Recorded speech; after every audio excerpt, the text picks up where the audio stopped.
Welcome to Fright Fix. My name's Suk. And my name's Celia. Celia, your week's almost over. It's almost your Friday. I know. I'm having half a week of work this week and I'm going off to hopefully sunny Paris. And I'm making Suk feel very jealous. Yeah, I was really jealous when you told me it smelled of wee. Well, I'm going to report back and see if that's true. But the romanticized version of Paris in my head has kind of been dismantled by the fact that apparently it's really smelly. But we'll see. We'll see. How are you? I'm good. I'm just really jealous that you're getting to fly out somewhere and I'm going to be stuck here in miserable old UK. I mean, it's not that miserable at the moment. Come on. Actually, the weather was really nice today, wasn't it? Right? There's always a positive to be found. I'm being so patronizing because I'm going on holiday and you're not. Well, if I want to feel like I'm in the same place as you, I'll just go to the bathroom. Yeah. Oh, how romantic. So this week we're reviewing the 2020 comedy/horror Spree, directed by Eugene Kotyarenko, which I hope I've pronounced right. I'm glad you said it right rather than this. So find your Fright Fix anywhere you listen to podcasts and follow us on social media at Fright Fix Podcast. So before we continue, we're going to give the usual spoiler warning. We're going to be talking about this film all the way through to the end. So if you haven't seen it, please do so before listening. At the moment in the UK, it's available on Netflix. Now, the movie.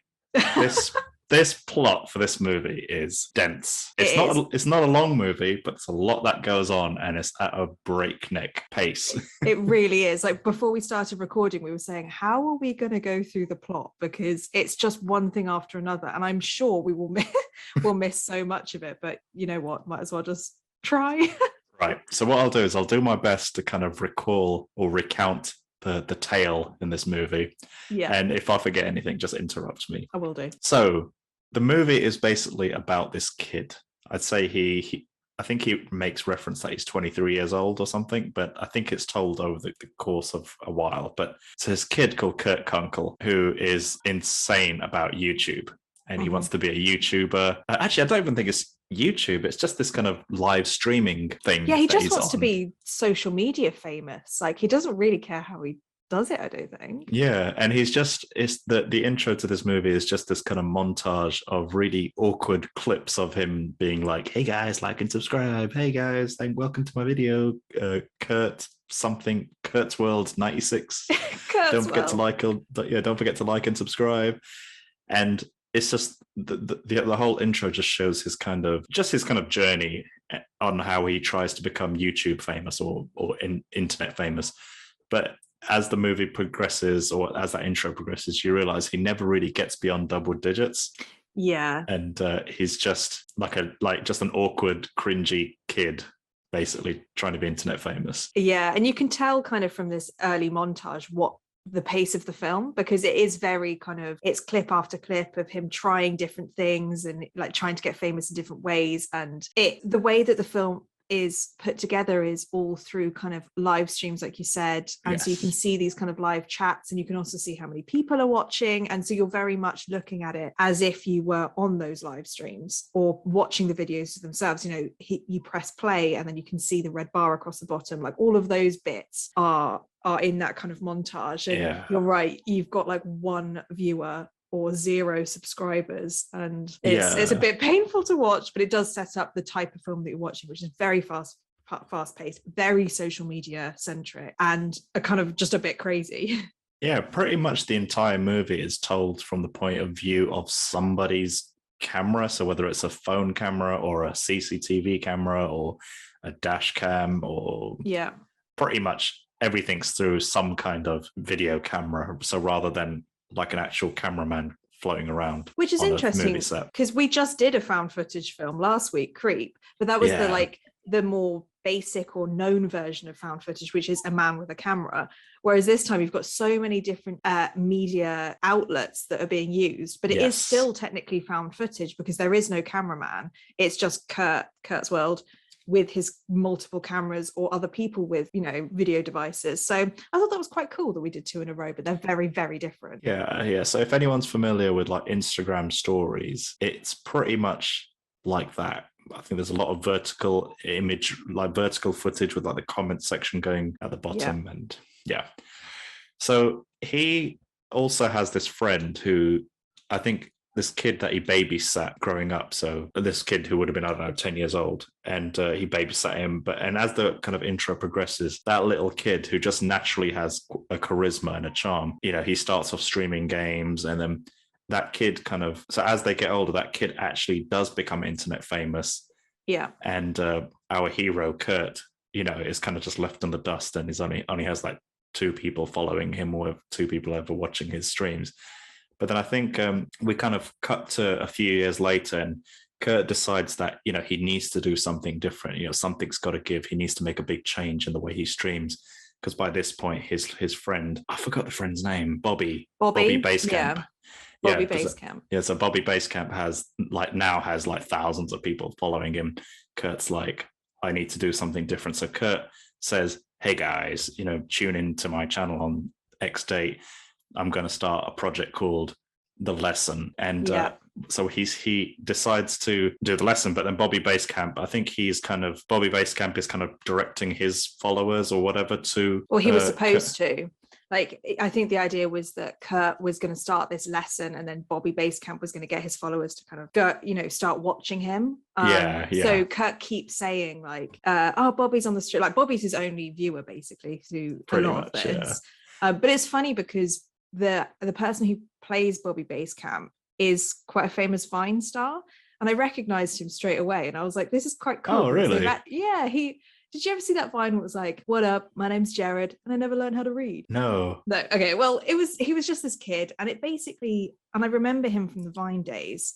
Yeah. And actually seeing this is kind of similar to his own progression. Like, he was just this kid who had a lot of charisma, he was really funny, and then he became one of the biggest Vine stars when Vine was around in like 2016. Didn't really know what he does now, but it was cool that they used an actual Vine star. Interesting. As Bobby Basecamp. Yeah, because I only started uploading Vines just as the service was dying.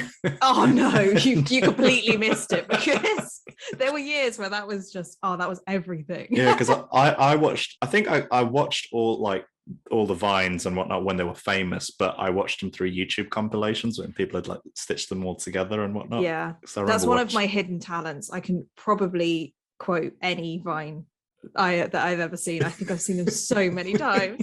So when I saw him, I was like, oh my god, it's a bit of my childhood, because that was smack bang in like when I was probably just leaving school or going into uni. So that was very much like the perfect time for my social media presence, because like now I don't care as much, but at that point, like, Vine was everything. Wow, you just made me feel like an ancient person within like 2 seconds. Yeah, but if you think about it, like, time definitely moves differently when you're going through like those life stages, like school, uni, then leaving, and then from the point where you start work to the point where you retire, it's kind of all the same thing. So it doesn't really matter how old you are. Yeah. So Kurt decides to start this project called The Lesson, and by this point he's like a driver, so the equivalent of an Uber driver, but in this movie the service isn't called Uber, it's called Spree. So in reference to the title of the movie. So at this point, so Kurt's in his car, in his Spree car, and he's loaded it up with cameras, like every conceivable angle within the actual cabin of the car. There's a camera pointing. So he's got all these little tiny little GoPro type things all over the place. And at this point, he keeps saying, okay, I'm going to do the lesson, you know, make sure you like and subscribe, you know, watch me at this time.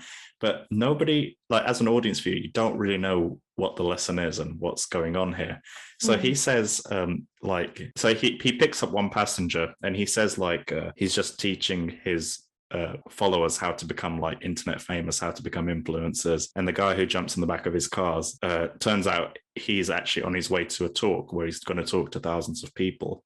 And Kurt's like really excited, and he's like, oh wow, you've got so many eyeballs on you. Oh, do you want to tell my viewers how you get internet famous? And they start talking, and you know, and as the story unravels, as that conversation unravels, it turns out that the guy who's jumped into the car, the passenger, is actually like, I don't know, a white supremacist or something. Yeah, super racist, super like white American conservative racist, like very much the bad guy in this situation. Yeah. And by this point, Kurt's like telling his viewers that are being, live streaming and all these cameras in his car, like, oh no, I'm not racist. Then, he starts telling the guy, come on, dude, we're all the same. Don't be racist.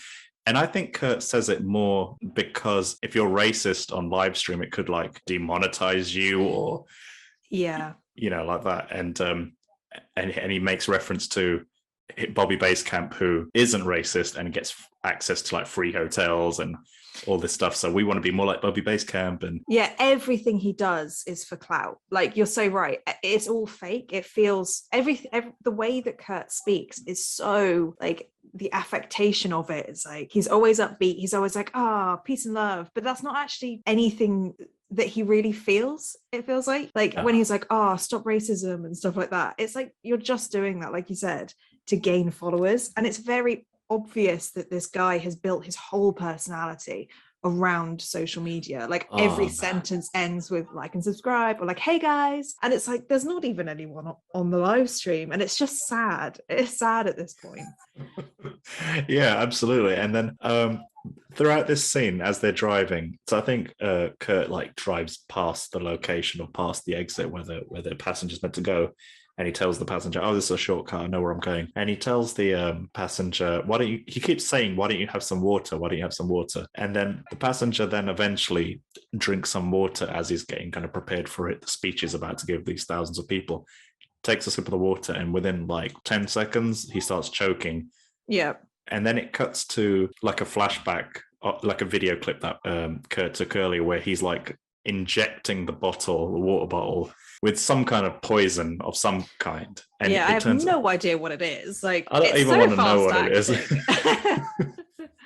Yeah, so it turns out he's got like hundreds of these bottles that he's injected with this poison, and they're all in, he keeps them in his car for his passengers, but it turns out it's all poison. He's trying to kill all these passengers. So then this passenger chokes and dies, and then he just disposes of the body, and then but we don't see it, do we? He just like, it just like clips, and then he's without the person. So you're like, oh, okay. No. And then that's when you're like, okay, this must be the lesson then.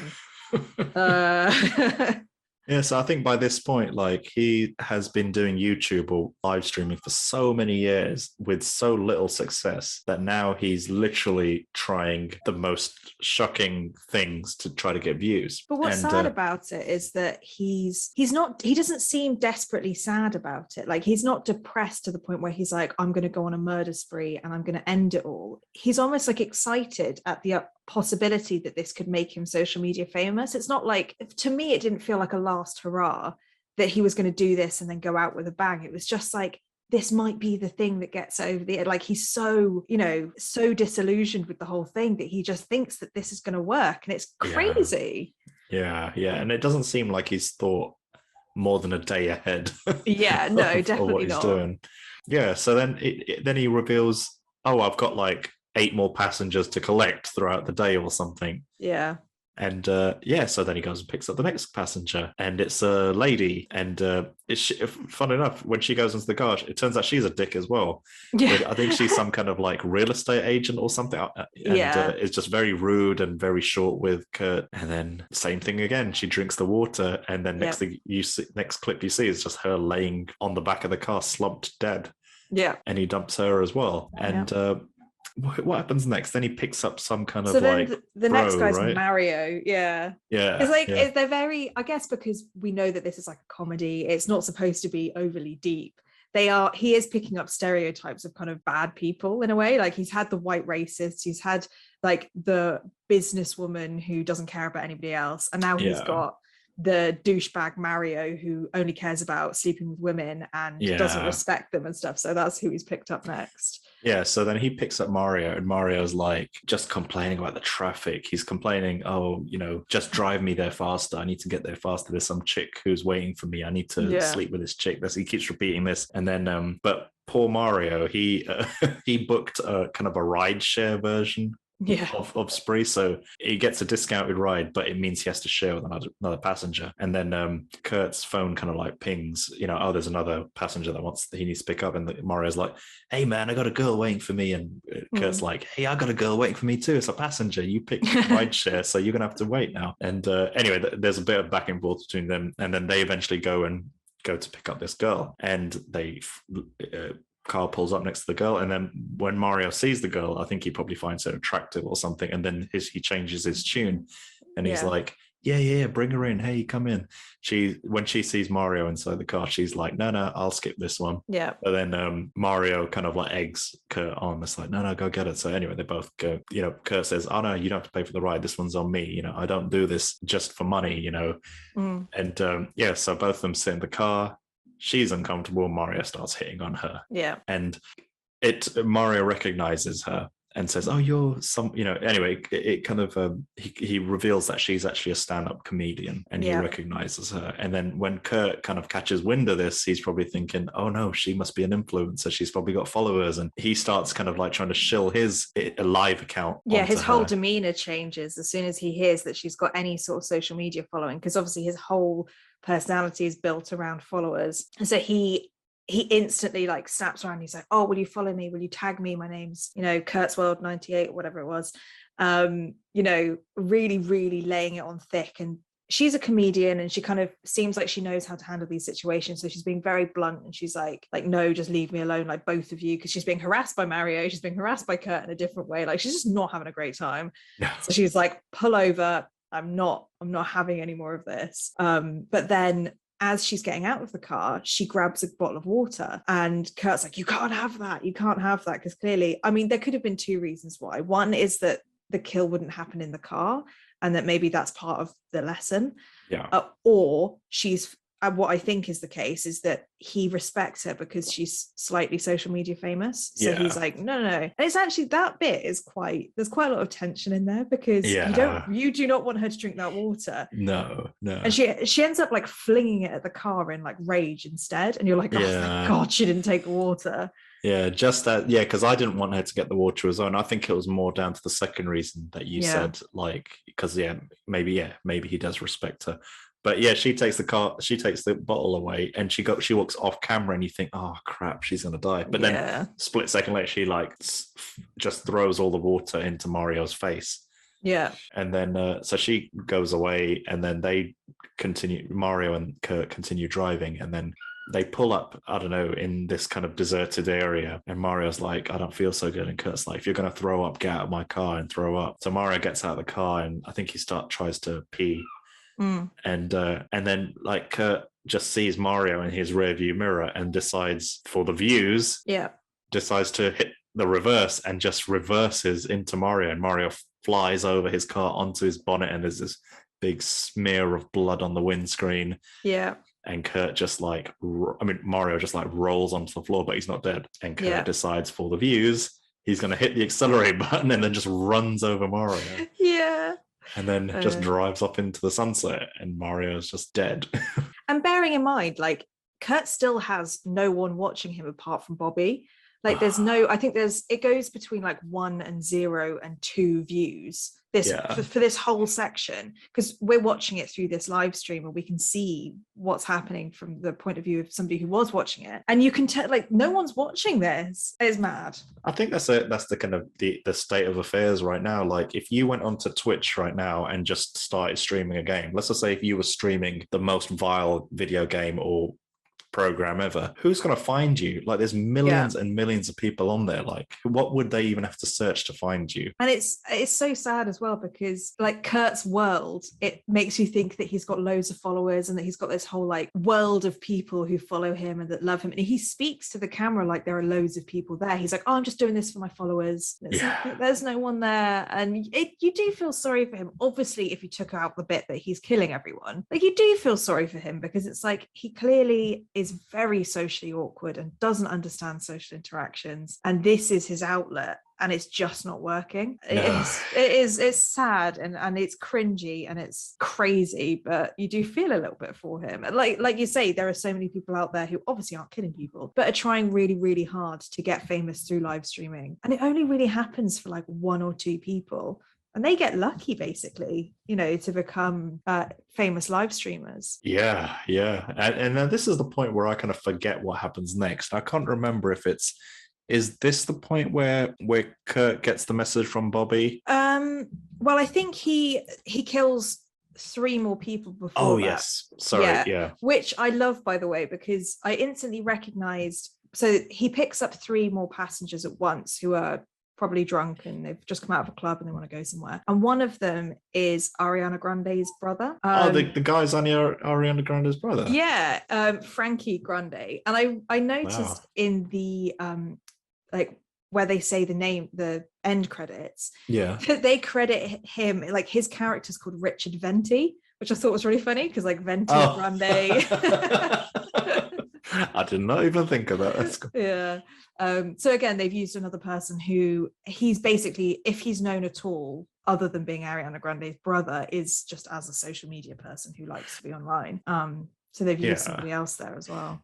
Yeah, so he's picked up these 2 ladies and this one guy who's Ariana Grande's brother, and they're all very glammed up. They've just come out of a nightclub and they want that next big adventure. So like, in order to kind of like pump up the views, Kurt's like driving recklessly because I think Bobby Basecamp like tells him, hey man, you got to kind of like make it a bit more, you know, interesting because your stream is dry. So then he starts driving recklessly and the passengers are like, hey man, you're going to kill us and whatnot. And then but at the same time, the passengers are also looking for like that kind of next adventure for their night. And then Kurt says to them, hey guys, I know this kind of spot where nobody goes and it's really cool and everything. And they're like, yeah, okay, we'll go. So they go there and it's like a, oh gosh, how do I even describe this? It's like a yard, but it's like a junkyard. Junkyard. That's what I was thinking. Yeah thanks. And yeah, so it's like this junkyard and he's just driving around and he opens up his sunroof and tells the 2 passengers at the back, the girl and the guy, hey, why don't you guys, you know, poke your heads out of the sunroof? It'll be so much fun. So he's like, and the other girl, she crawls to the front seat of the car next to Kurt. But before this happens, sorry, I missed that one bit. So before this even happens, that one of the girls is like just rummaging around in Kurt's possessions in the car, and she finds like a drill, and it was the drill Kurt was using earlier on to like drill in all the GoPros into every part of the car so he could do his live stream. Kurt snatches the drill and is like, you know, don't touch that. But anyway, the girl and the guy are sticking their bodies out of the sunroof, and they're driving around this junkyard, and there's kind of like these kind of beams that are kind of horizontal, and I thought what was going to happen was Kurt was going to drive towards that beam and they were going to be like decapitated or something. Yeah, it was very Final Destination. Yeah, but that doesn't quite happen. They kind of dodge it and whatnot, but then the car kind of comes to a standstill, and there's these, I mean, this scene is full of tension. I did not have a clue what was going to happen, but the car comes to a standstill and this kind of dog comes out of nowhere, jumps onto the bonnet and starts mauling the people that are the guy and the girl that are stuck out of the sunroof, and presumably they get torn to shreds or something. Yeah, because Kurt closes the window like on them so they can't move. Yeah. And then this dog comes up and just starts like oh dear, going at them. And the other girl who's in the car screaming. Kurt grabs that drill and just drills her head, and she just goes splat on the windshield, and then it cuts to Kurt in a car wash, like getting rid of blood of the car. And like that scene, all of it, like you didn't quite, and it's the same with this whole film, like you don't quite know where it's going to go because it is very crazy and there's loads happening. Because like bearing in mind, all of these kills happen in close succession. It's just like kill after kill after kill, and that whole scene in the junkyard was very like crazy, and then it suddenly like switches after all this blood spurts everywhere and they're screaming to him washing his car, and I quite like that. It goes from like intense, you know, gore to just like boom, he's back, and he doesn't seem to care that his car's got blood on it and he's like washing it and stuff. No, so Kurt's just had just done a triple kill for his fans, and he tells Bobby Basecamp, and Bobby Basecamp is like, there's no point, you know, celebrating this kill. You know, there was essentially nobody was watching you do all this. Like you've had, you know, and I think it's at this point when Kurt looks at his phone, and Kurt's just done 3, 4, 5 kills in during this day, and Kurt looks at his phone and he realizes just literally had like 10 views the entire day, and like nobody's been watching. And then I think it's at this point when Kurt decides to pay Bobby a visit. Yeah, pretty much. I mean, he starts talking directly to Bobby through the live stream because he's the only person watching, because Bobby keeps saying like, oh, this is all fake, like it's just for views, like no one's watching you. Like he's really just like riling Kurt up, and Kurt's like talking to the camera now, because he knows it's only Bobby, and being like, I don't understand, like I'm doing everything that I, should work, and I'm, and as he's talking and he's washing he's filling up his car, there's a policeman opposite filling up his car, and it's just one of these scenes where like there's blood like drops on the car, there's blood on Kurt. He's not covered in blood, but he's got like drops and stuff, and Kurt just does not care that this policeman's there. Like he notices him and he tries to like cover up a little bit of the blood, but he's still screaming at Bobby through the camera. And it's just one of those scenes where it shows you like how detached Kurt has become. Like he's so obsessed with the social media fame that that's all he cares about. And it doesn't matter if he got caught, because, he's got a one-track mind. I think it doesn't really matter what happened to him. He'd find some way to make it into content. Like even if the police did catch him, he'd make it into content somehow. Yeah, he would. He absolutely would. But yeah, I think that's the point where, we don't really know where he's going to go, because Kurt says that he has an idea. That's right. Yeah. So we see, oh gosh, how does this scene even play out? Because it's like a bit of a jigsaw Yeah. puzzle. So Kurt says, right, I've got this idea. And he says, we're going to go somewhere. And then it cuts to Jessie Adams, who is the comedian that got out the car and has done her own thing. And it's now because it's all this found footage, it has to be through, her lens. And it's her filming Instagram stories as she's getting ready for this big show that she's going to. So Jessie's getting ready. She's having these really cute moments with her grandma, and she has loads of views on her like Instagram live, and it just shows the difference between Kurt, who had no one. He just had Bobby, just telling him that it's all fake and that he should do other stuff. Whereas as soon as you go to Jessie, you've got all of these people loving her granny, like loving the conversation she's having, loads of hearts, very, very different social media presence. Yeah. And so Jessie's kind of getting ready for her show. She goes upstairs and she's still filming all of this, like filming what she's going to wear and stuff. And then there's a knock at the door, and you're thinking, oh my God, Kurt's outside. Like this is because it intercuts between. No, it plays side by side, like Kurt's journey driving towards someone's house, and intercutting with Jessie. So you think when Jessie opens the door that it's going to be Kurt at the door. But it's not. It's just one Jessie's friend who's picking her up. Well, this kind of weird guy who's picking her up for the comedy show. So you have this kind of tension building, and then it doesn't relieve itself, and you're thinking, where is Kurt going? And then you find out that Kurt actually knocked on the door of Bobby. So Bobby opens the door, and so Bobby opens the door and he realizes that Kurt's at the door, and Kurt's just filming, and Bobby's like, oh man, I don't want to be part of your stream. And he's like, I knew I shouldn't have told you where I moved to. Yeah. And Bobby's just like, Bobby knows that Kurt's a bit of a loser, but because I think it's because they've had that history, and Kurt used to babysit Bobby, so that's why Bobby kind of puts up with him a little bit and kind of like supports him, throws Kurt a bone whenever he can. And they have a bit of conversation, and Bobby turns on his live stream. Yeah, so you're watching both of them. You're like watching Bobby through Kurt's live stream and Kurt through Bobby's. And something that I noticed in this scene was the difference between like the way Kurt looks when he's in his own live stream, like when he's like, hey guys, like here's my channel. But then when you see him through Bobby's live stream, he's just this painfully awkward teenager and I've seen so many, like any live streams that I have watched or any YouTube videos that I've watched where they do open the door to like weirdos, that Kurt is exactly what they look like.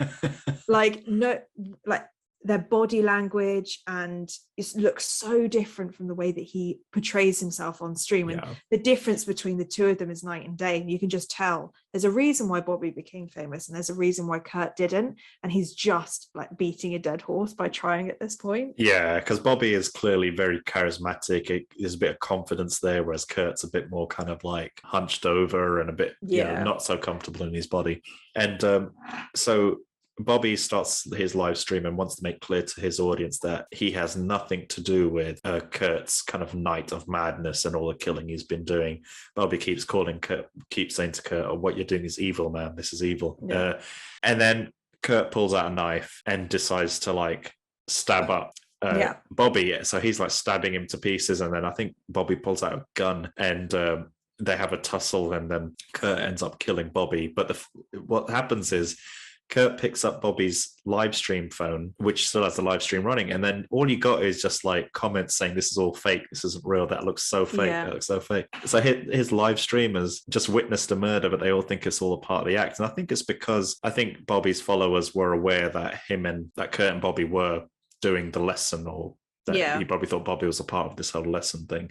And I think by this point, people still think the whole lesson thing is a fake and it's just planned or something. The few followers that did watch it. Yeah, and to be fair, like, I wouldn't blame them. Like, so many people fake this stuff online.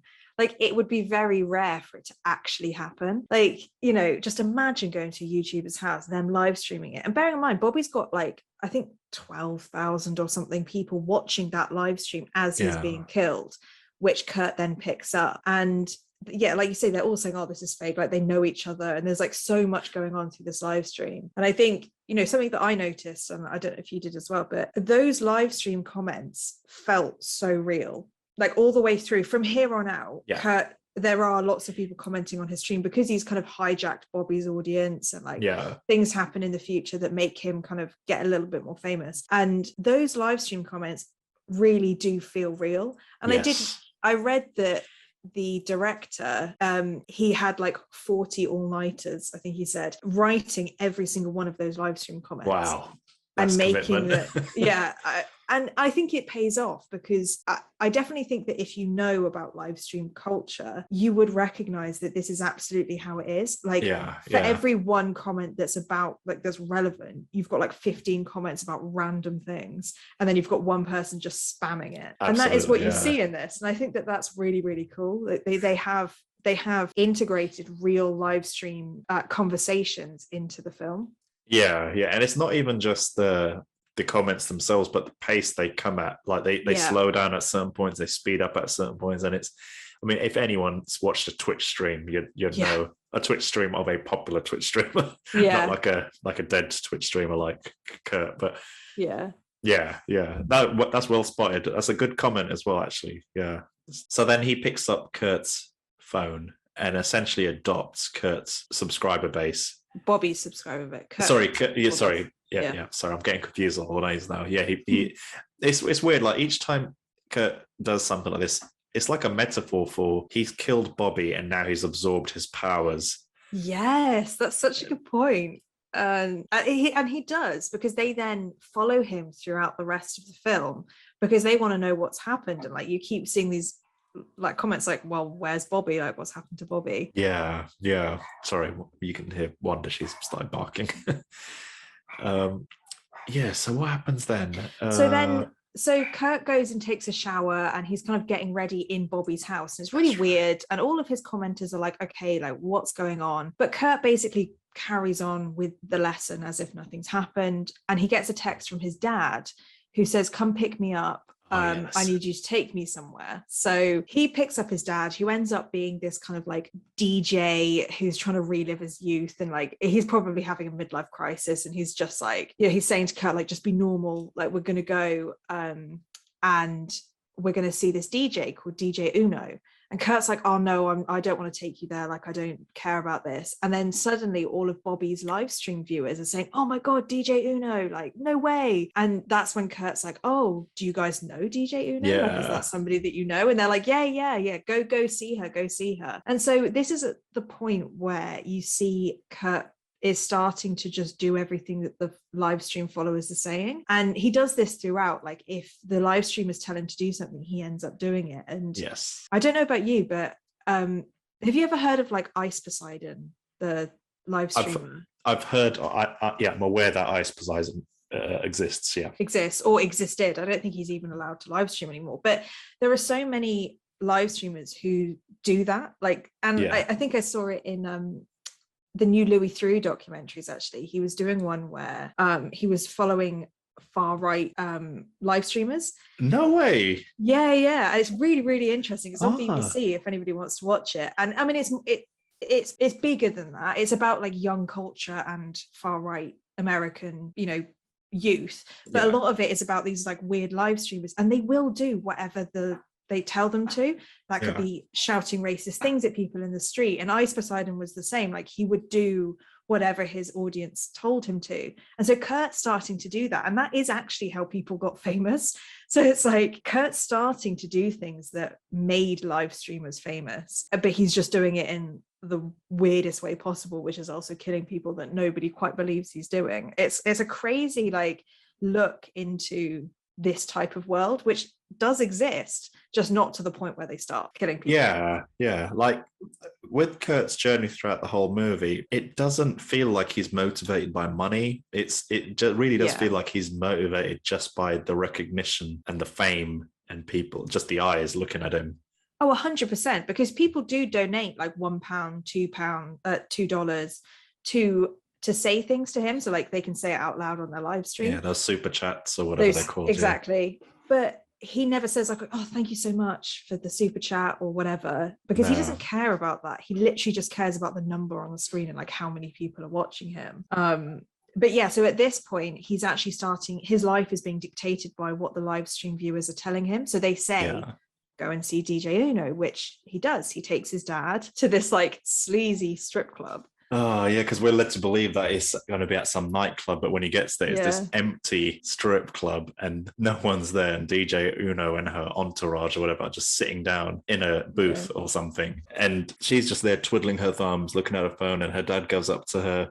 Kurt's dad, who's this deadbeat, she goes up to DJ Uno and he's like asking her, oh, do you mind tagging my boy in your posts, whatever?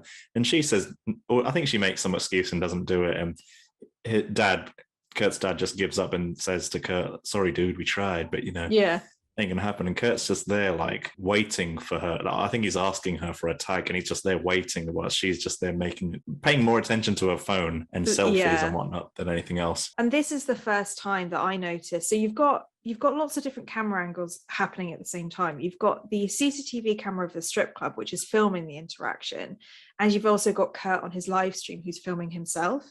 Yeah. And there's a bit where DJ Uno says that she'll tag him and then doesn't, and there's this awkward like pause where he's waiting to get the notification. Yeah, it doesn't arrive. Yeah. And it doesn't arrive, and he's like, oh, I haven't received that notification yet. Like, have you tagged me? And his face changes as he's looking at DJ Uno, and it's the first time that he looks really sinister. Like, it's so weird because he's killed loads of people before, but he was so upbeat about it that you didn't really think about him as like a serial killer. And then the way he looked at DJ Uno in one of those clips, I was like, ooh, that's really creepy.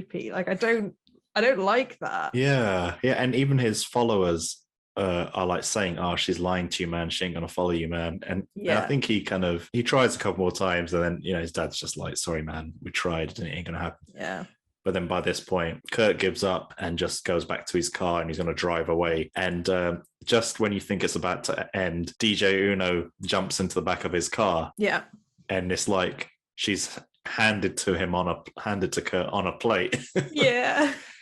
And what happens here? I think she says like that she wants food. Yeah, she's like, take me to the most famous taco truck. Yeah. So she's part of this world of like just ridiculous, everything has to be Instagram famous, and they go to this taco truck, and there's this whole scene where she makes him go and get her a taco from this truck, and this is where there's a kind of like split screen between the dash cam filming DJ Uno and Kurt waiting to get a taco from the truck. And again, there's this kind of attractive woman in front of Kurt, and all of his live streamers are like, oh, talk to her, like, she's so hot, oh, look at the hot like redhead or something in front of him. And Daisy again, or something. And again, you're seeing this kind of like, it's the viewers who are egging him on to, and he awkwardly has this horrible conversation with this woman in front of him, like trying to talk to her, and it's like not working, and it ends up just not turning into anything. And then as that's happening, and correct me if I'm wrong, DJ Uno takes a sip of the water that's in the car. She's in the car kind of like fiddling around. I think she discovers the gun and she's taking selfies with the gun, and I thought, oh my goodness, she's gonna blow her head off. But I mean, that was like, it was intense. I thought that was going to happen, but no, she doesn't. She puts the gun away, and no, she doesn't put the gun away. I think the gun's in her lap or something, and then she takes a sip of the water and she just ends up choking to death on it, basically. And she again slumps in her seat. Like, this is a scene where you don't really know which way it's going to go. Like, even though this is a very like comedy horror, it's not going really deep into things, they still don't do exactly what you think they're going to do. Like some of it pivots in different ways, and you just think, oh my God, like what is going to happen next? Every turn in this movie, like you just don't know what's going to happen next. You really don't. And so then at that point, Kurt gets back in the car and realizes that DJ Uno's like dead, and these policemen come up to the taco truck, and you just think, oh my God, like what what are they going to think? And I think Kurt's being a bit weird, like, oh, he throws the water bottle out of the window, and then the police officers see it and they're like, okay, let's go talk to this guy. So they knock on Kurt's window and he rolls it down, so it's Kurt in the car with all of these cameras, and then DJ Uno's like seemingly asleep next to him. So they're like, what's going on? And he's like, oh, this is my girlfriend, like she's fallen asleep, she's really drunk, I'm just trying to feed her this taco or whatever the food was, to get her up. And because he's so socially awkward, they think that he's also drunk, because he's just a bit weird. And so they make him get out of the car and do these kind of sobriety tests. And this whole time I was thinking, like, okay, they're gonna find out that she's dead and they're gonna take him in and he's gonna like shoot them or whatever. Not what happens. So suddenly, so whilst he's in the middle of this kind of like sobriety test, suddenly DJ Uno wakes up. Yeah. Like just out of nowhere, she just wakes up, grabs the gun out of her hand, and then just literally shoots the cop dead in the head, like the cop who's doing the test on Kurt. And he just has a hole in his head and he falls to the ground. She literally gets out of she gets out of the car and just runs into the night. And the other cop who's left over is like, man down, and then just chases after her, and that's it. And Kurt's there with the car. And Kurt then goes on that police chase, because he then jumps in the car and like squeals away because he's just killed someone. Yeah, but he also adopts all of her followers. So he's absorbed her powers as well. And he's like doubled or tripled his follower count all of a sudden. That's so true. Like you're so right with this kind of absorbing, because he's now got Bobby's live stream, he's got DJ Uno's, because she was Instagram live streaming this whole time as well. So he's now collectively got all of these people watching him. And I think the DJ Uno audience was more concerned than the Bobby one, because the Bobby one was just saying, oh, it's all fake.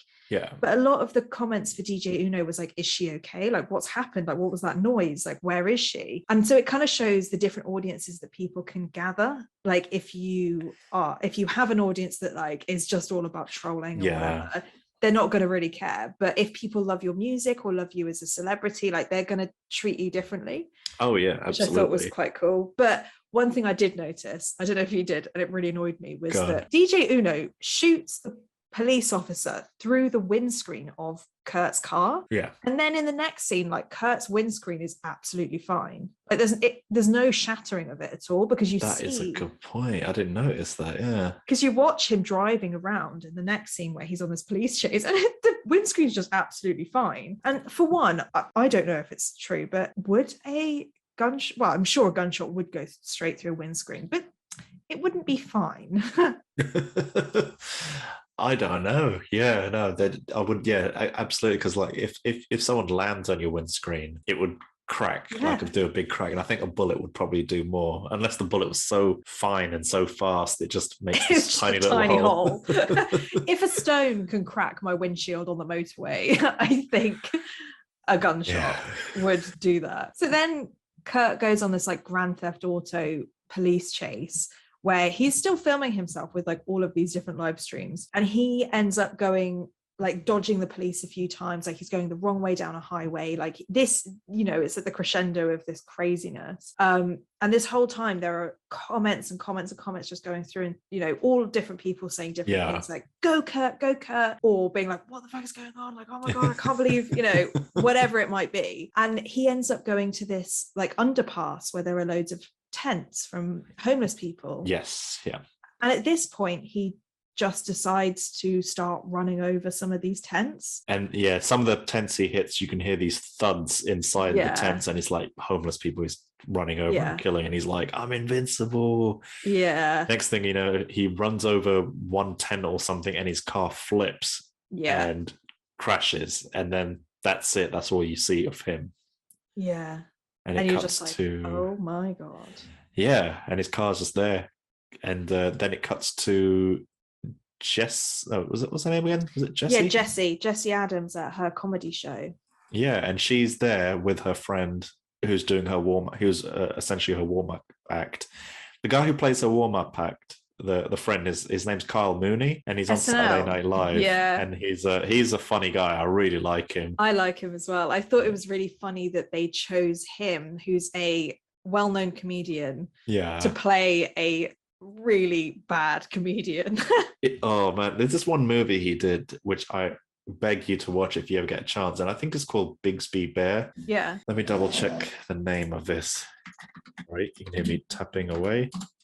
Bigsby Bear from 2017. It's brilliant. Like the movie is about him. Like he is. I won't say what it's about, but if you get a chance to watch him in his prime, that's the watch one. that movie. Yeah. But yeah, so he plays the warm-up act, and then after that, Jessie comes on stage and she does her whole stand-up routine, and the audience seem to love her and stuff. And then while she's doing the stand-up routine, in the back of the club, it emerges Kurt. Yeah. It turns out he's alive, and he's there just streaming himself in the club watching Jessie. So Jessie then she gets to a point where she starts recounting her experience earlier on in the back of the spree car with Mario, who's trying to hit on her. And even though in that whole interaction earlier on in the day, Mario was definitely the dirtbag in that scenario. And in the grand scheme of things, Kurt was relatively harmless, really. All he was doing was plugging his social media. But in her retelling of that story during her stand-up routine, she made out as if Mario is the meatbag, but Kurt was the real problematic one. That she was talking about how his personality was social media and kind of follow me. Yeah. And then she kind of starts talking about how she's going to leave social media. This is her last night on social media and she's never going back to it again. And it's like Kurt has some weird awakening or some weird moment where he kind of decides to leave the club, and Jessie leaves the club as well. Well, because while he's in the club, he's holding the gun that he has in the car. Yeah. And because his plan is that he's going to kill Jessie, and that's going to be one of his kills. And his whole live stream, part of them are saying, do it. The other ones are still going, where's Bobby? Where's DJ Uno? There's all this stuff going on at the same time. And he's about, he lifts the gun when she starts talking about him and is railing on him for being just this social media weirdo. Yeah. But then she starts to say that she feels sorry for him because that was what she was like. Her whole act, her slogan is all eyes on me, I want to be seen, I think is what she says. And the whole reason why she decides to go offline is because Kurt made her realize that social media isn't everything and you shouldn't want to strive for that. And something in Kurt made him not kill her on stage because of, I don't know if it was because of what she said or the fact that she threw her phone and destroyed it as part of the act, but something made him not do it.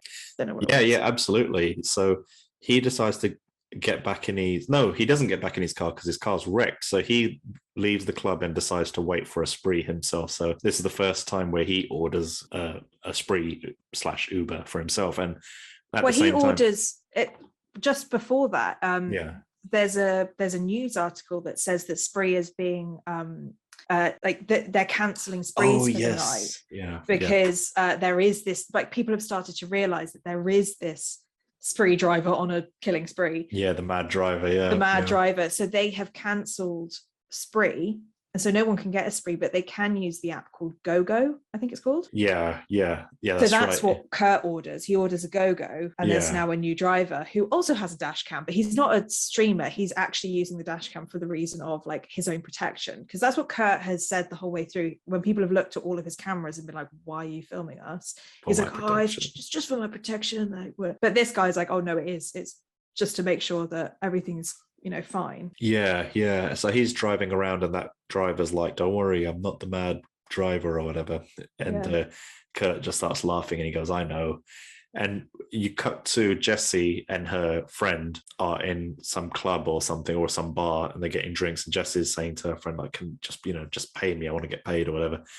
Jessie's friend's like, no, I'll buy you some drinks and whatnot. And then Jessie makes her friend order a cab for her, or a go-go, and she makes them call the cab under the pretense that they're going to go home together. But once the car pulls up outside the bar, Jessie jumps in the car, leaving her friend outside. But then it turns out that she's in the car of that go-go car, and Kurt is the driver. So clearly Kurt has done something to the guy that was driving him around. So maybe that was another one of his victims, but it's done off camera. And whilst they're driving, Jesse doesn't immediately realize or recognize Kurt, and Kurt's talking about like how he really enjoyed Jesse's set at the stand-up set, and he starts congratulating her and says that he really respects her and really liked the set. He found it really funny. And Jesse then he makes reference to their earlier spree ride, and then that's when Jesse realizes, oh crap, like this is the guy that I've been railing on in the club. Yeah. And she's like, starts apologizing, sorry, I didn't mean to kind of like, make fun of you in my stand-up routine. And Kurt's like, no, it's okay. No hard feelings. It was all fine and everything. And then Jesse realizes that they've gone past her exit, and she's like saying, this bit's so scary. Like, because you do put a lot of trust in like Uber drivers or taxis to like just take you where you want to be. And I think this bit was really stressful because it was like when you saw on her face that she realized that they weren't where they were supposed to be, and she was like, just let me out, like I don't want to be here. Like the tension in that scene, because we know how crazy Kurt is at this point, because he's so unpredictable and you don't really know which way he's going, even though he's saying to Jesse that he loves her and that he really respects her. You don't know, like he could turn around and do something. So I just thought this scene like was really stressful. Oh man, it reminds me of a time when I was in Vietnam and I'd gone out with this group of people to a local bar near the hotel, and it was very close to the hotel, but we kind of got a little bit wasted. And I drank way too much, and I was thinking, I think everyone else went to another club, and then I decided to go home back to the hotel, which was just down around the corner. But for some reason, like suddenly, I mean, we went to this bar when it was daylight, and when we come out, it was nighttime, and it was a whole different bunch of people out. And it's so disorientating when it's like dark. Oh my gosh, yeah. And but also suddenly there were like tables and chairs outside of every shop and bar and everything. So it just made the whole place look so different. I couldn't find the hotel to get home. Oh no! And I could have sworn it was just around the corner. And then there's these taxi drivers, but they're like motorbike taxis. Oh yeah. So I stopped one and was just like, do you know where this hotel is? He's like, yeah, jump on the back. So I jumped on, and we're driving for what should have been like a 1 minute journey suddenly became a 2 or 3 minute journey. I was like, oh, no. I kept tapping him on the shoulder saying, where are we going? And I could just even though I was like full of alcohol, I could tell I'm going in the wrong direction right now. Yeah. So then, but luckily I was tall enough where I kind of, and traffic doesn't move that fast over there. So I was tall enough and that where I could just put my feet on the ground, and suddenly the bike just shot up ahead and I was just standing there. You were just standing there. Yeah. That's such a funny like image. Yeah. But just getting up. I mean, in my head, I felt like I was really cool when I did it. But if someone was watching, it was probably like the most clumsiest thing like ever. Like, then he turns around to me and says, "No, we're going in the right direction. We're going in the right direction." And it was clearly not. Yeah. And that was where I thought, this is it. This is. Yeah. And I remember taking out the camera and videoing myself and thinking this might be my last. Oh God. I was very drunk, and then that happened, and I was like, I don't know where I am. I'm in the middle of like Ho Chi Minh or whichever city I was in, not having a clue where I am separated from the group. And now you're actually further away from the group because you've been taken on this bike. Yeah. But then there was another lady scooter person going in the opposite direction. I said, you know where this place is? And she's like, yeah, I know where it is. Then she was going in the direction I could feel was the right direction. And then she stopped in front of my hotel and dropped me off, and I paid her and everything. So that was kind of like, oh, it's so scary. I feel like I had the same experience in Morocco once. Where, no.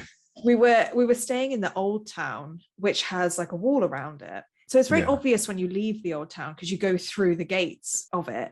And we were in one part of the old town needing to go to our riad, which was also in the old town. Yeah. So we got in this taxi, and he didn't speak any English, which was absolutely fine. Used Google Translate and said, this is the riad's name. Yeah. And he drove outside of the old town. And I was like, no, I know that it's within the confines of the walls, like we shouldn't be leaving. And he was like going down the motorway basically, which is like out like completely, I know is the wrong way, but because the language barrier, and it was because we're in a taxi, we're like, oh, we don't know. So I was trying to say to him like, and he also couldn't read, which was really hard because my Google Translate wasn't saying it was just putting it on the screen, but he couldn't read, so we were like, I actually don't know what to do. I wasn't like scared of him, but he was kind of confused, I think. I was like, well, I need him to stop driving because he's driving in the wrong direction. Yeah. So he ended up, in his head, made sense, he ended up driving to his friends, like who were all who also had taxis, to probably ask them where we were. Yeah. But for us in the back of the taxi, like, oh no, he just drove, and all of these men were standing outside these taxis, and they all started walking towards us. Yeah. And it was just the most vulnerable experience of like, we have no idea what the intentions are here. Like, we've been driven to we have no idea where we are, and also we cannot communicate with him. But luckily, what we ended up realizing was that he was driving there to get a translator. But because we didn't know that, we were like, we have no idea why he's driving us to this like random place with all of these men. And one of them figured out where we were supposed to go and got us, because we got out of his taxi. We were like, we're not going anywhere. Like, we will back to our hotel. And I actually think we did. I think we ended up saying like, no, it's fine. Like, we're just going to walk, because we could have walked. I think like you, like, we just kind of didn't know where we were. So we were like, let's just get a taxi. But those experiences like come out in these kind of films, because you're like, oh, imagine if that was you. Like, obviously this is to an extreme where you know you're in danger from the beginning, but you do put a lot of trust in the people who drive you places, because you never know.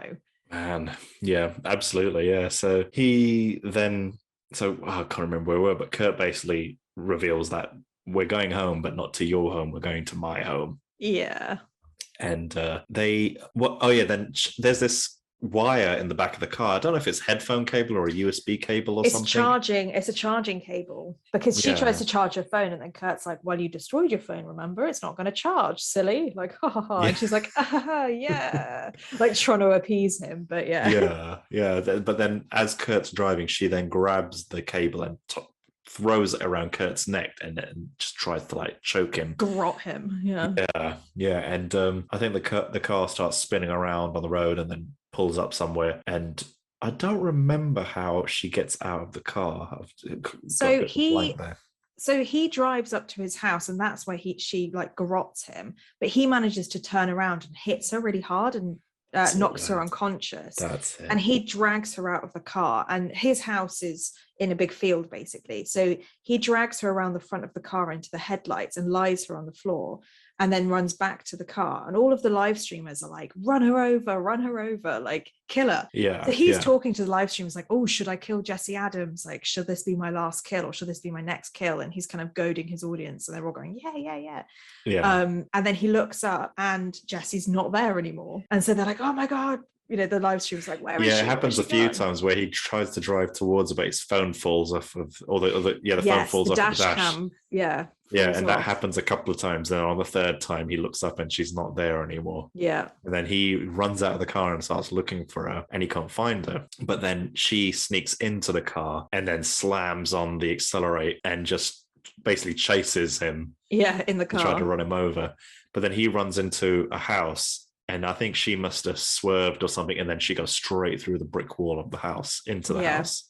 And you're watching this on dash cam, so you're like, we go through the wall and into the living room of Kurt's house, which he ran into, and then you see Jessie getting out of the car, like she's all bloody and bruised, but yeah, she manages to get out of the car, I think. Yeah, she gets out of the car and she notices a dead body on the floor, which was... No, so I think Kurt's dad comes in and he's like, oh my God, what have you done? Like, you've driven through my... like. Oh yeah, that's right, yeah. And then he finds the dead body behind the sofa, and Jesse's like, I don't know what's going on. Like, oh, there's this crazy man. Like, I need to get out of here. Because then the dad's like, oh my God, there's this body. Yeah, it's his wife. Which is revealed to be Kurt's mum and his wife. And right at the beginning of the film, Kurt leaves his house, and there's this moment where Kurt's mum's like, come here. And he runs inside, and then it cuts to him in the car. And that's a suggestion that at that point, so right at the beginning of the lesson, was where he killed his mum and left her in the house.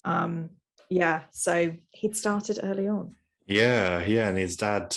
so his dad, it turns out it's his dad's house, and he finds the body of Kurt's mum on the floor, and he's like in pieces about it. At this point, Jesse sneaks back into the car out of view. And behind Kurt's dad, Kurt pops out and reveals himself, and he's got the gun and he points it at his own father. Yeah. And also his father's a junkie, like his father's a drug addict throughout this movie. And then there's like some back and forth between Kurt and his father saying, oh, you wouldn't kill your own dad and whatnot. Kurt doesn't really say very much, but then he shoots his father a couple of times and shoots him to death. And then I think, so once Kurt's father's dead, Jesse's then trying to reverse out of the house. Yeah. But she keeps hitting bricks, so the car doesn't really go very far. She tries to reverse forward, reverse back, and Kurt just turns around, turns his attention to her. But then I think the car comes loose. No, the gun is out of bullets, I think. He tries to shoot Jesse, gun's out of bullets. Jesse just slams on the accelerator and somehow the car comes loose and she just basically drives straight into Kurt and then just crushes him against the wall. And she just slams on the accelerator to, make sure he's dead. And I think even on the comments section of the live stream that people are saying like, drive into him or make sure he's dead and whatnot.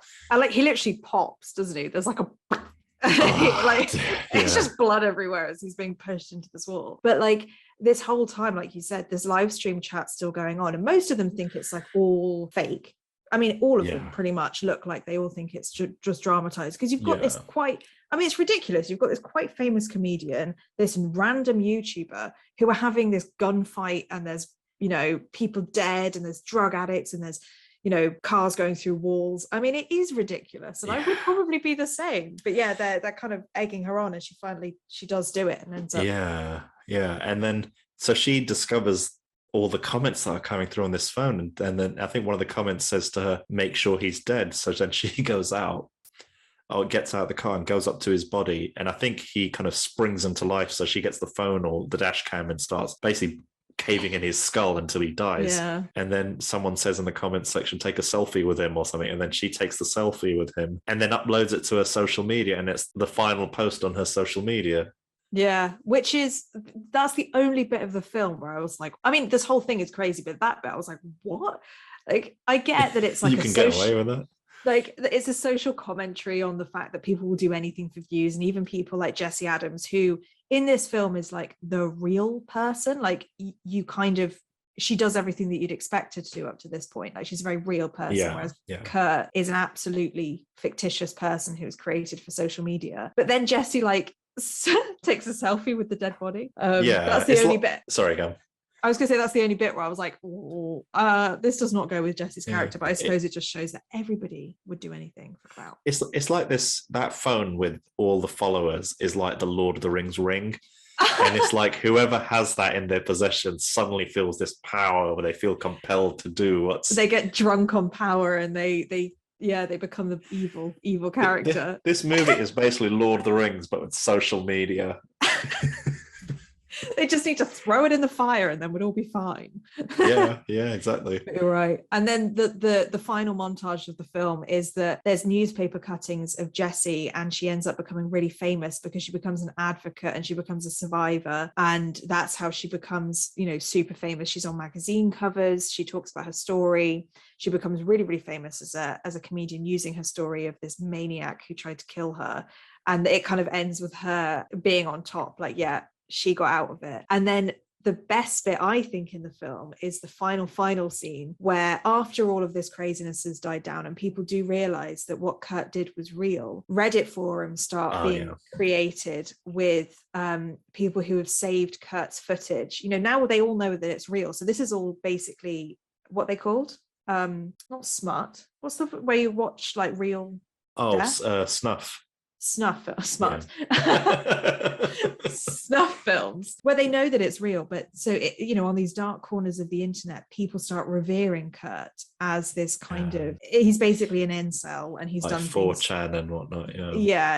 And for me, that end scene was really poignant, because that's the dangerous part of the internet, that actually do this kind of stuff. There was that guy who ended up, I think he was a school shooter, and he had this manifesto. This is real. He had a manifesto that he filmed of himself beforehand, and that has become really, really famous because of these people who agree with him and said that he should have killed all of those people. And it's happened so many times throughout internet history, of people who do revere people like Kurt. They're like heroes to them. Yeah, they are heroes, and it's, you know, he did something that nobody else would ever be able to do. You know, he's a maverick, he's a hero, and I think that really makes the film end on such a an interesting question of like, social media fame can be really innocuous, and if Kurt hadn't killed anyone, he could have just been another YouTuber who was just, you know, ruining his own life for social media fame. But there's this other part of the internet which is all about the dark, gruesome aspect of social media, and they love it, and they're the scary ones. Like, that's the real horror here, is that people actually like that kind of thing, and that they would become famous because of it. It's funny because at the end I think they go from Reddit to 4chan, and I love how the main in that ending, I mean, it could be read another way, how like they make out as if the kind of the sanitized pages that you see, like the regular news web pages, are the true, and you know, they're the right honest sources, but they make out as if Reddit and 4chan are nothing but debauchery and the worst of the worst, whereas in some cases you're probably more likely to find the truth on somewhere like Reddit or 4chan than you are like the mainstream news. Yeah, you're absolutely right. Like, that's where people actually speak as normal people. Like, it's not filtered, it's you'll get real opinions, and you get both sides, I suppose. Like, free speech is about all of it, and so filtering that is good, and it's also bad. But in this case, no, sorry, I interrupted. I was just gonna say, in this case, you're right, it is only showing like the really, really bad parts of these kind of forums, which is the incel community. Yeah, it's weird because there was also a clip right at the very end which confused me a little bit, and I didn't really know, and it was intercutting between the bit where Jesse was going to go take a selfie with Kurt, but it cut to Kurt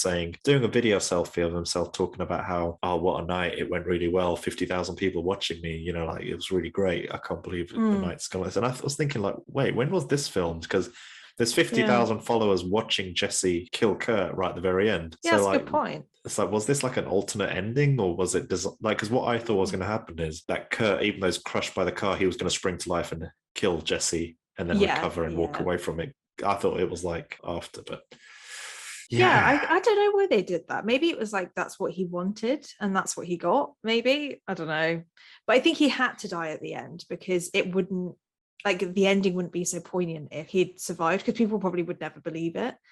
Whereas when he's actually dead, and he can become this kind of like hero in the eyes of, you know, crazy people on the internet.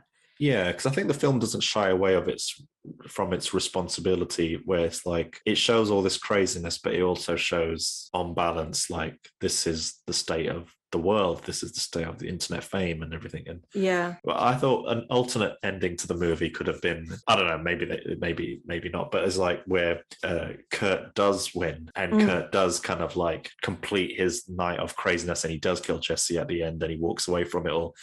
And then right at the very end of the movie, you realize there was no one following him.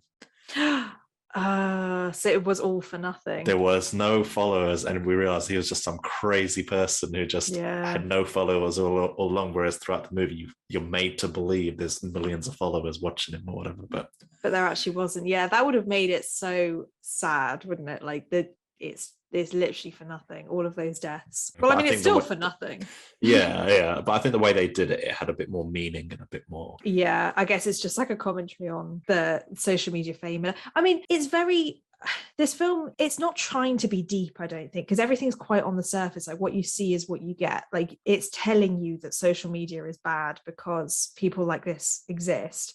Yeah, you know, it does it in a way that it takes the format that's actually used and makes it realistic, and it's just doing what it's supposed to do. I feel like it's getting to the surface, this idea of, you know, social media fame can lead people to do crazy things, and people will be revered for it, and that's the danger of it. But it's not necessarily demonizing social media. Like, it's interesting. It's not, sometimes you see films where it's like, it's definitely a boomer who's written it, who's like, I hate social media and social media should be banned.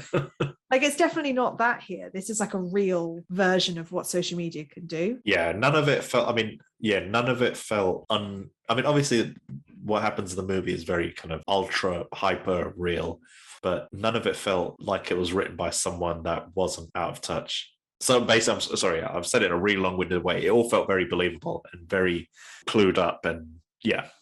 Yeah, and I think I read that a lot of research went into this film. Like the director and Joe Key, or something, I think his name is, who plays Kurt. Joe Keery or whatever. Yeah. Keery, yeah. They watched like cringe compilations of YouTubers I can believe it. without totally a big following who were trying to, and you can see it. Like you can see that they have looked at real people who have done this. And I have to say that Joe Keery's acting in this is brilliant. He is this very socially phenomenal. Awkward, absolutely phenomenal. Yeah. Honestly believe it. And it's kind of scary that this story, as crazy as it is from what we've said, it's almost believable. Yes. These, like, not to this magnitude, but these things have happened on the internet before. Like dead bodies have been filmed, like deaths have been live streamed. Things like this have happened, just not to this magnitude. No, but it's scary to know that this is within the realms of possibility. Absolutely. And like, it's not like you need a license to stream, live stream. You can just do it. Anyone can do it. Yeah.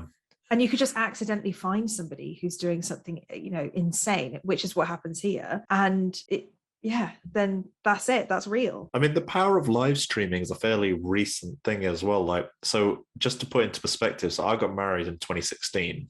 Yeah. And at that time, Instagram live streams didn't exist. Yeah. They came in just after. And it's like, you don't need a big computer to do it. You can just do it straight from your phone now. Straight from your phone. And I think like on YouTube and on a lot of social media, there are restrictions now on the kind of videos that you can upload. But live streaming hasn't caught up really. Like you can be banned from live streaming, but that's after you've done the live stream. Like the live streams can still exist, and people will save it and re-upload it, and it's out there. Once it's out there, it's out there. Yeah, and there's nothing to stop you just setting up a new email account and starting the whole thing again. Like it's so easy. And I think that's what's scary about it, because you can have this insight into whatever people want. And it's like my nephew, who was like 9 years old, he's so aware of what Twitch and YouTube streaming is. Like he's so aware. Like I've tried streaming a couple of times, at streaming games, and I absolutely terrible at it. Like I find it so difficult to multitask with like playing a game and talking at the same time and reading those comments. Like he's so aware of the language and the terminology. So like I took him to watch Sonic the Hedgehog 2 a couple of weeks ago, whenever they came over. And so one thing me and him do is whenever we watch a movie together, we then record a video review of it, because he loves that whole YouTube thing. He's only like, so he was 7 or something when we did the first one, and he's like 9 now when we recorded Sonic 2. And he is, so I let him lead the entire video. All I did was press record and just asked him a couple of questions to get the conversation going. He is like, we're on the way to 1,000 subscribers, guys. Hey guys, like and subscribe. Like he knows. He just falls into it. Yeah. Oh man, yeah. And he's only 9. And it's like, when I was 9, we didn't have internet at home. We didn't have mobile phones. Yeah. And now, like, what was it like when you were 9? What was the state of affairs? Well, I didn't have social media. I didn't have anything until I was at uni, I don't think. So I was very offline. And I think that with each generation, there's a new type of digital literacy. Like, now the live streaming, I don't understand it. I mean, I've watched some and I understand the culture around it, but like you say, the younger you are, the more likely you are to like understand TikTok or understand live streams and like not have to really think about it, whereas people from other generations actually have to like actively try to fit in to whatever that is. And who knows what's going to be next. Like what other forms are there of social media that the next generation will know? That we're getting more and more detached from the new social media than but it's also like, even just, I remember second guessing myself when I was going to upload a YouTube video for the very first time, however many years ago it was. Like, where's this video going? Who's storing this? Who's keeping it? Who has my image? But now it's just like, kids do not think twice about the consequences of what they're uploading. No, we were always taught that the internet's forever, but kids, they don't care. It's fine. That's what it's supposed to be.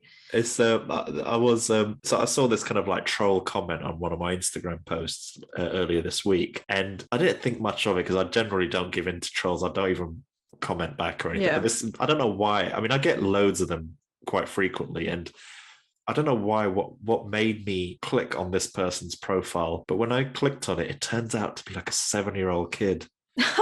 And I mean, you hear that stereotype, oh, all these keyboard warriors are just little teenagers or whatever. But this was a child. This was a child, yeah. Yeah. He was like, scary. yeah, he uploaded like a video like saying something like, you know, hey guys, I just wanted to give you an update. You know, I've been banned from Twitch for some reason. And and I'm like, judging by the comment you left on my image, I'm not surprised you banned. Yeah, no wonder.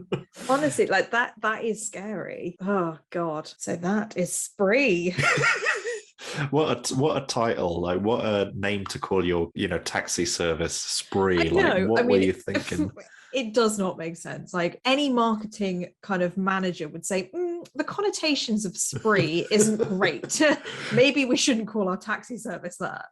Yeah. So what did you think of Spree? I mean, I was very pleasantly surprised, to be honest. Again, it's like I said before, this is a different type of found footage. And I think because streamed footage, exactly.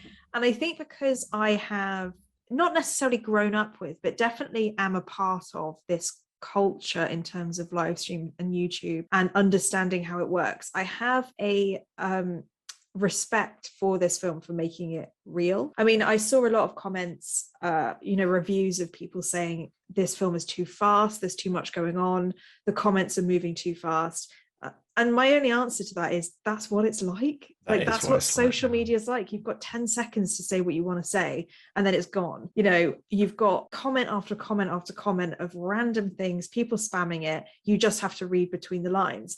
And that's what this film does. It's incredibly fast paced. It's ridiculous. It's, you know, it's crazy, but that's what social media is like. And that's why I like this film, because it's showing you what it is. And so I think this film is almost exclusively for a younger audience. I think anyone, unfortunately, who is not as internet savvy will not like this film because it's too much. It's overwhelming. Yeah. I 100% agree with what you just said.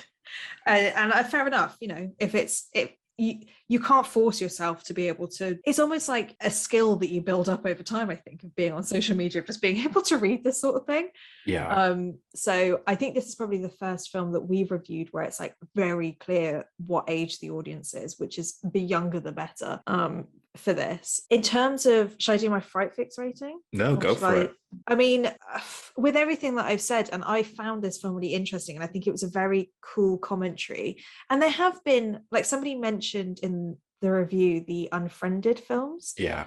And, you know, for me, those films are just kind of dumb and they take themselves too seriously. And it's, you know, it's just kind of painful in a way. With this film, it doesn't take itself too seriously, but it still manages to look at social media in a real way. So I do really respect it for that. It's not a groundbreaking film in terms of it's even from the title, you kind of guess what the film's about. Like the plot is pretty much a killing spree. But the acting is great, and you know what? I'm probably gonna give this a very high score for its own reasons. I think I'm going to give this an 8 out of 10. Oh, okay. I thought you were going to say 10. Do I want to give it an 8? Okay. Go with what you got. Go with your gut. What does your heart say? I think I'm actually going to give this a 9. Oh, okay.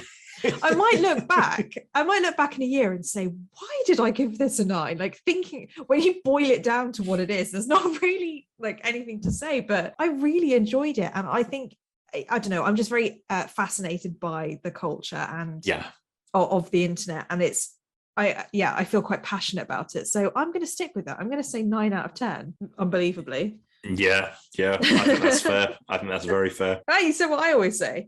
It's fair. But it is you made a fair and balanced argument. Thank you very much, sir. What about you?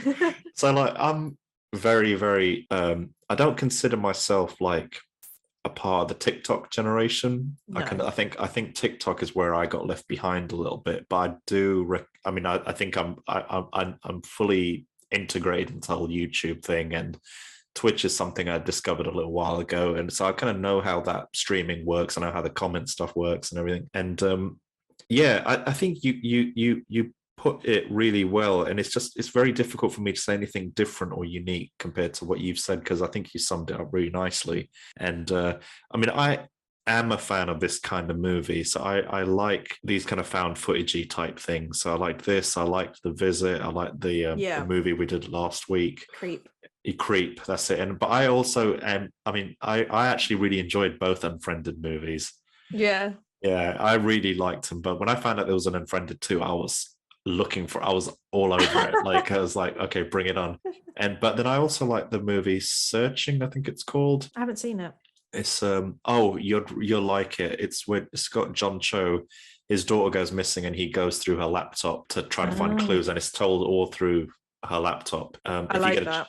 Yeah, it's very good. But I think these kind of movies are so like, this story could have just been like a regular movie, but they decided to tell it from the point of view of streaming. I mean, they could have just, rather than calling it Spree, they could have called it Stream or something. I mean, but then that's what Spree makes it sound a bit more murderous.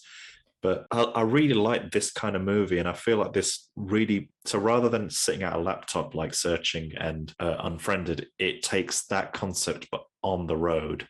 Yeah, and it gives a lot more room to play with. Yeah, the sandbox suddenly is larger, and oh my gosh, Joe Keery's acting, like his comic timing is phenomenal. Like I've seen him in Stranger Things, and I thought he was okay in there, but man, I've got a whole new level of respect for him. Like he really is on it. And I mean, just two kind of cast, you know how you notice two cast members? I mean, this must show our age, I think. That's how you picked up on Ariana Grande's brother and the Vine streamer. I picked up on the guy who plays his dad, who's David Arquette, and he's like in the Scream movies, you probably recognize them. But then there's also Misha Barton, who's one of the passengers in the cab. Oh, really? Yeah, so she was like from the OC, the it girl from the OC from back in the day. Oh, really? Oh, no way. Yeah, she looked a bit unrecognizable, but it's like, I mean, that just shows both our ages, I think. But you go for Scream and OC, I'll go for Vine and Ariana Grande. I think that sums it up. But together, we know them all. There we go. Yeah, between the both of us. Yeah. And but I really like the movie, like, a lot, and I don't know if I'd be eager to watch it again anytime soon, but it's a movie I definitely want to revisit, maybe like in a year or so. Yeah. For me, I was thinking 10, but go with that. You told me that. I can't think of any reasons not to give it a 10. I really can't. So I'm just going to give it a 10. 10 out of 10. I need like a party popper or a confetti cannon. No, because I'd have to then tidy that up. But no, that only happens when we both give it a 10. Yeah. Our first 10 out of 10. That's an incredible score. 9 out of 10 and 10 out of 10. Yes.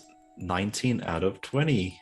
Wow. Yeah. I mean, I don't think we'll ever watch a film like this again, to be honest. I think this is one of a kind. And I wouldn't mind going back and just looking through all those comments and thinking, you know, you could probably just make a script just out of those comments and see like where the film would go. But yeah. Okay. Well, I think that's a pretty good score for a film about a man who goes on a rampage in an Uber. We hope you enjoyed this week's Fright Fix. Join us next week as we explore a new horror film. If you have any suggestions of movies you want us to cover, contact us on Instagram or Twitter, or you can email us at podcast@frightfix.com. See you next time.